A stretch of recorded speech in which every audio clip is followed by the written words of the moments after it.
کیا سمجھتے ہیں حکمران کہ یہ مزے کریں گے؟ ان سب کے ہاتھ ایسے بندے ہوں گے قیامت کے دن. یہ جتنے جج صاحبان ہیں یہ کیا سمجھتے ہیں کہ ہمیں بڑی اعلیٰ پوسٹ ملی ہوئی ہے؟ ان کے قیامت کے دن ہاتھ یہاں بندے ہوئے ہوں گے. پھر اللہ پوچھے گا بتا تجھے جو حکمران بنایا تھا تو نے کیا کیا میرے بندوں کے ساتھ؟ اگر وہ جواب دے سکا تو اس کے ہاتھ چھوڑ دیے جائیں گے، ورنہ انہی بندے ہاتھوں کے ساتھ جہنم میں گر جائے گا.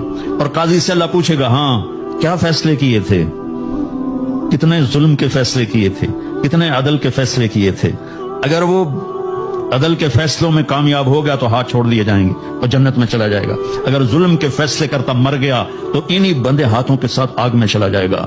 بھائیو آخرت بھی ہے، بھائیو صرف دنیا نہیں ہے، آخرت بھی ہے. ٹک ہرس و ہوس کو چھوڑ میاں، مت دیس بدیس پھرے مارا، قزاق اجل کا لوٹے ہے دن رات بجا کر نکارا. کیا بدیا بھینسا بیل چتر، کیا گونی پلہ سر پارا، کیا گیہوں چاول موٹ مٹر، کیا آگ دھواں اور انگارا، سب ٹھاٹ پڑا رہ جائے گا جب لاد چلے گا بنجارا. یہ تو رہنے کی دنیا نہیں ہے. تو بھائیو اللہ کے واسطے اپنی آخرت کا سودا نہ کرو.